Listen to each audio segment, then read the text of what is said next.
Greeting my Kardec radio friends from the voice of Allan Kardec. And welcome from the voice of the spirits. We are here to take you on another audio journey through the Spirits book by Allan Kardec.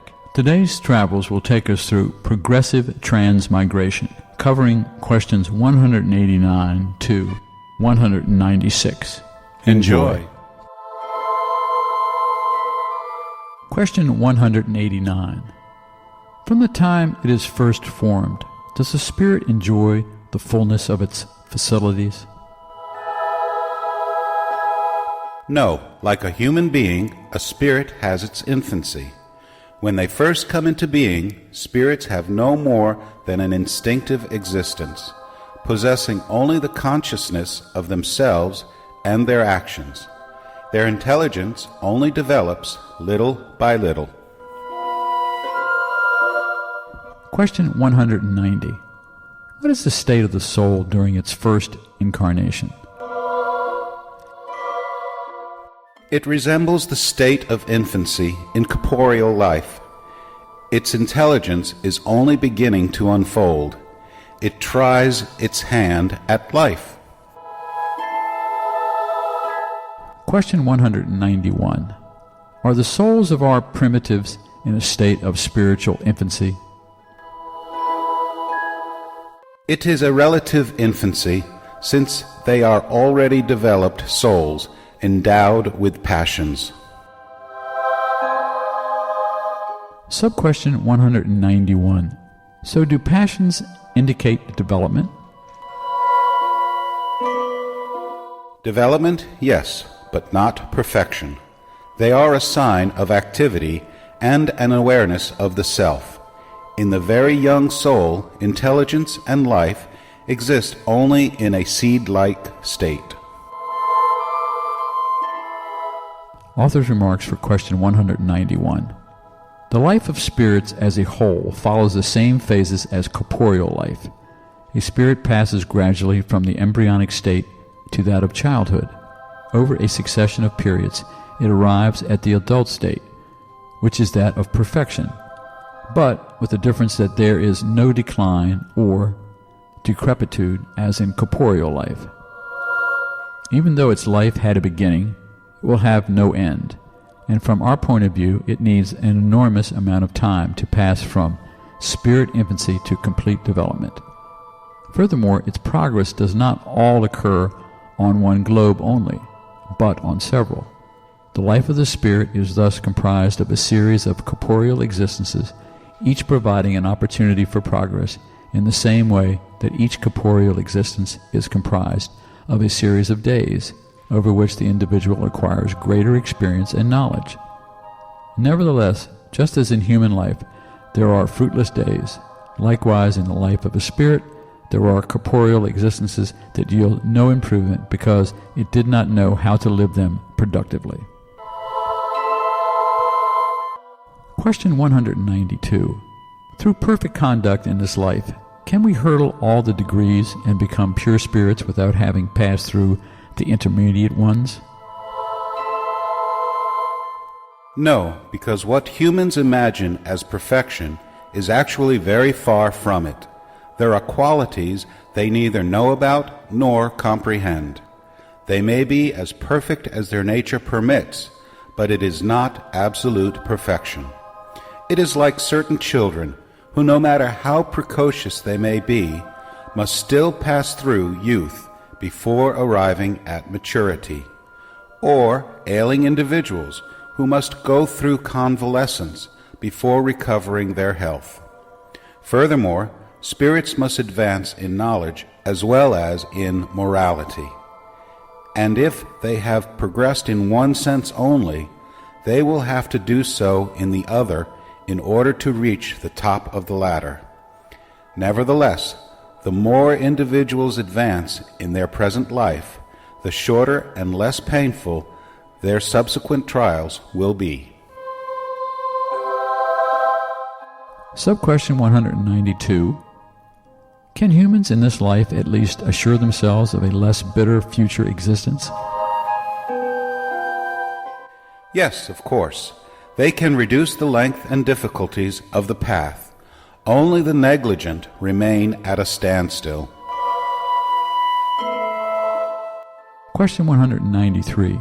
During their new existences, can humans regress to a lower level than the one they have already reached? In social position, yes. As a spirit, no. Question 194. During a new incarnation, can the soul of a moral individual animate the body of a scoundrel? No, because a spirit cannot regress. Sub-question 194. Can the soul of a wicked individual become the soul of a moral one? Yes, if it repents, such would be a reward. Author's remarks for question 194. The evolution of spirits is progressive and never regressive. They raise themselves gradually through the hierarchy and do not descend from the level they have reached. In their different corporeal lives, they may descend as individuals, but not as spirits. Thus, the soul of a powerful person may later animate a humble artisan, and vice versa, because positions among individuals are frequently the inverse of the elevation of their morality. Herod was a king, Jesus was a carpenter. Question 195. Mightn't the possibility of improving oneself in another existence lead some persons to persevere on the evil path with the thought that they can always correct themselves later? Those who think that way do not really believe anything at all. The idea of eternal punishment no longer restrains them because their reason rejects it. Instead, it leads them to question everything. If only reasonable means were used to guide humans, there would be no such skeptics. During its corporeal life, an imperfect spirit may think as you have stated, but once released from matter, it thinks very differently. It soon perceives that it has calculated badly, and so, to make up for it, it will carry an opposite sentiment into its new existence. Progress is accomplished thereby, which is why, on the earth, there are those who are more advanced than others. Some have already had the experiences that others have yet to go through. The latter acquire such experiences little by little. It depends on each individual to hasten his or her own progress, or to delay it indefinitely. Author's remarks for question 195. Persons who find themselves in a dreadful situation desire to change it as quickly as possible. Those who have convinced themselves that the tribulations of this life are the consequences of their own imperfections will seek to ensure a new existence that is less painful. This thought will draw them away from the path of evil much more readily than the thought of eternal fire, which they know to be pure nonsense. Question 196. Since spirits can only improve by undergoing the sufferings and tribulations of corporeal existence, does it follow that the material life may be seen as a type of sieve or filter through which the beings of the spirit world must pass in order to arrive at perfection? Yes, that is right. They improve during such trials by avoiding evil and practicing the good.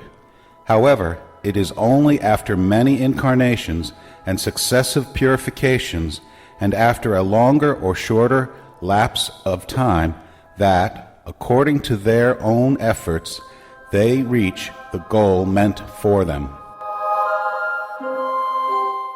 Sub-question 196. Does the body influence the spirit to improve it, or does the spirit influence the body? Your spirit is everything.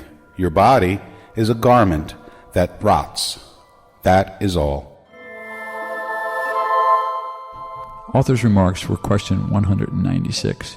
We have a material image of the various degrees of the soul's purification in the juice of the vine. It contains the liquor called spirits or alcohol, but it is weakened by the large quantity of foreign elements that alter its essence. It only reaches absolute purity after several distillations, each removing a portion of the impurities. The alembic represents the body into which the soul must enter to purify itself. The foreign elements are like the perispirit, which is more and more purified as the spirit approaches perfection.